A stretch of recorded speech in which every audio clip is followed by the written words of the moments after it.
Welcome back this morning. Every week we get this great opportunity of spending a few minutes spotlighting someone doing good in their community as part of our Changemaker series. And joining us today is Jarratt Adams, an attorney and founder of Life After Justice. That's an organization that provides reentry support for those who've been wrongfully convicted. Thanks for being with us today. Thank you for having me. All right, let's start with something about Life After Justice.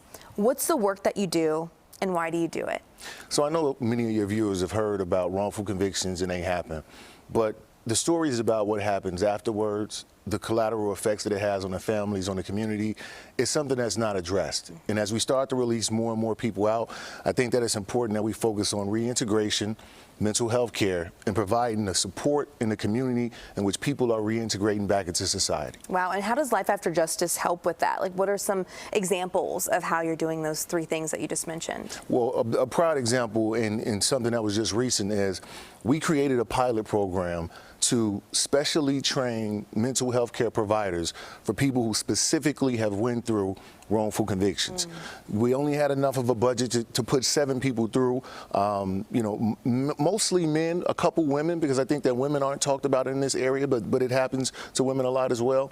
And I'm just proud because I can see that the exonerees that we have are interested in doing it, and so are the healthcare providers who are providing mental health care as well. That's so great. It's important to have that special focus, right, where you Indeed. Understand how to meet their needs. So this all came about because of your own story. Can you share a little bit about that and how you said, you know what, I've got to do something from here? Yeah. So I'm a kid born and raised on the south side of Chicago.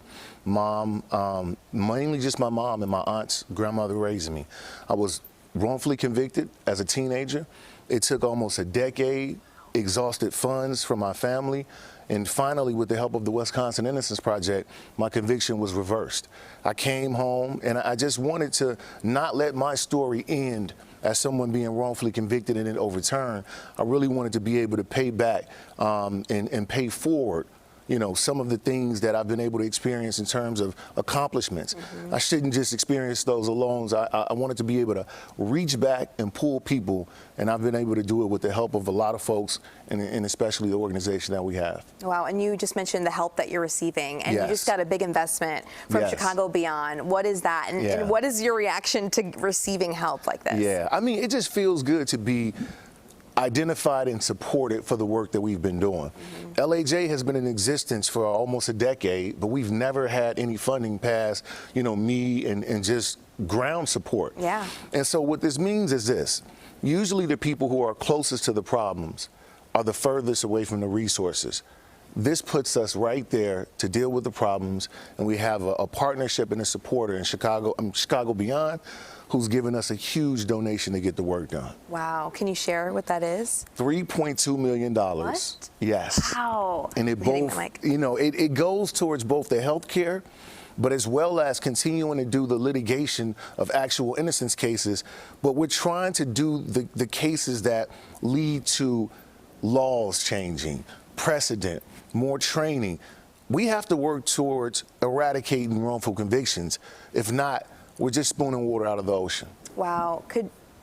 After 10 years, until you were exonerated, could you imagine at any point that you would get this type of funding and support to help others? Never. I mean, it's just so difficult because there are so many areas in our society that need help. But this one specifically, especially in Chicago, we've had a number of exonerations.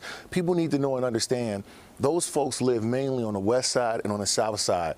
If we're not providing the resources, the mental health care, we're exasperating the situations that we have in our communities in Chicago. Yeah, it's amazing. I'm glad with Changemakers we did talk about people who are helping solve the problems. Yeah. So we really appreciate you being here. Jarratt Adams with Life After Justice. Thank you so much. Thank you so much for having me. Thanks for the work that you're doing as well. All right, well, if you know someone making an impact in your community, we really want to hear from you. We want to know who are the change makers in your neighborhood, in your community. Email us at cbschicagotips@cbs.com, the email address on your screen right now, or just write me on social media. I'd love to hear about people who are really making a change on the grassroots level.